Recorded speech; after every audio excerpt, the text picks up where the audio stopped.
Hi super fans, I am Swapnil और इस video में मैं बताऊंगा कि एमसीयू में मल्टीवर्स सागा के खत्म होने के बाद फेज 7 में आखिर हम क्या एक्सपेक्ट कर सकते हैं, यानी कि आखिर क्या होगा मल्टीवर्स के बाद एमसीयू का फ्यूचर।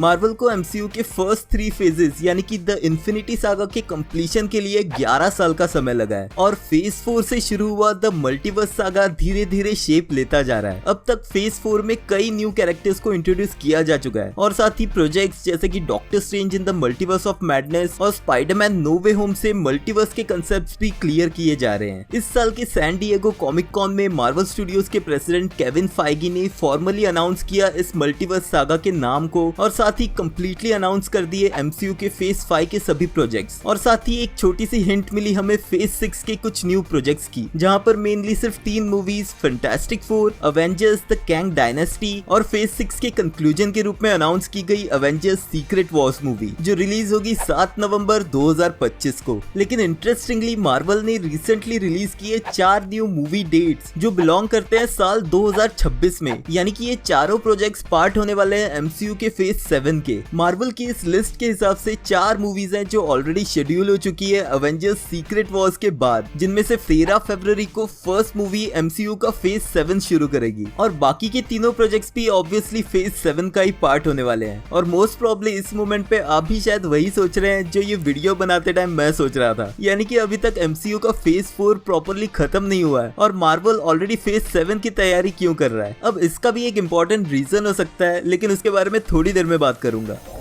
लेकिन इंटरेस्टिंगली मार्वल स्टूडियोज के एक प्रोजेक्ट यानी कि एक मूवी को फेज 6 से डिले करके फेज 7 में शिफ्ट किया गया है और यही चीज हिंट दे रही है कि एमसीयू का फेज 7 क्या होगा, क्योंकि ये डिलेड प्रोजेक्ट है रूमर्स के हिसाब से डेडपूल 3 मूवी जिसे शिफ्ट किया गया है एमसीयू के फेज 7 में। मतलब कि अवेंजर्स सीक्रेट वॉर्स के साथ द मल्टीवर्स सागा जहां फेज 6 में खत्म होगा तो उसी के बाद शुरू होगा एमसीयू का फेज 7 और मेरे हिसाब से एमसीयू का फेज 7 होगा, वेट फॉर इट,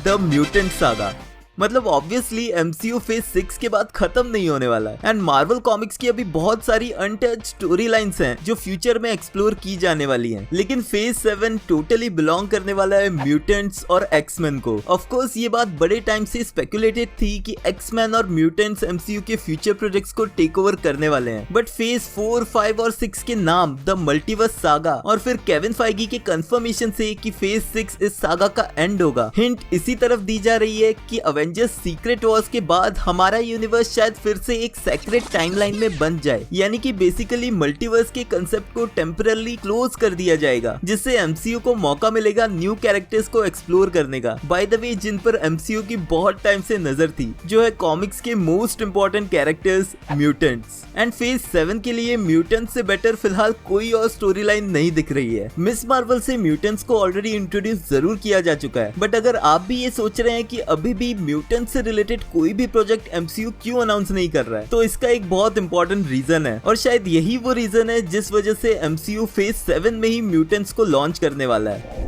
रूमर्स के हिसाब से ये रीजन है फॉक्स स्टूडियोज का एक्टर्स के साथ कॉन्ट्रैक्ट, यानी कि साल 2025 तक फॉक्स स्टूडियोज का उनकी एक्समैन मूवीज के एक्टर्स के साथ कॉन्ट्रैक्ट्स हैं, जिस रीजन से सिर्फ वही एक्टर्स उन कैरेक्टर्स को प्ले कर सकते हैं। ऑल्दो डिज्नी ने फॉक्स स्टूडियोज को तो खरीद लिया है, लेकिन साथ ही ये कॉन्ट्रैक्ट डिज्नी पे भी लागू होता है, यानी कि एमसीयू में भी एक्समैन के कैरेक्टर्स साल 2025 तक सिर्फ वही एक्टर्स प्ले कर सकते हैं। और यही रीजन है कि सर पैट्रिक स्टुअर्ट ने ही प्रोफेसर एक्स के रूप में doctor strange in the multiverse of madness में केमियो किया और ऐसा ही कुछ और हमें साल 2025 की अवेंजर्स सीक्रेट वॉर्स में भी देखने मिल सकता है। In fact Avengers secret Wars movie में ही हमें फिर से देखने मिले एक्समैन, लेकिन ये एक्समैन हो सकते हैं फॉक्स यूनिवर्स के। अब ऐसे में एमसीयू ये कभी नहीं चाहेगा कि वो पुराने कैरेक्टर्स को यूज करके उन्हीं की स्टोरी को बिल्ड करते जाएं। इनफैक्ट मार्वल सिनेमैटिक यूनिवर्स ने तो मार्वल कॉमिक्स की स्टोरीज को भी मॉडिफाई करके यूज किया है और इसके साथ ही वो सभी एक्टर्स जो पिछले 15 से 20 साल इन्हीं कैरेक्टर्स को प्ले करते आए हैं, जैसे कि ह्यू जैकमैन, पैट्रिक स्टुअर्ट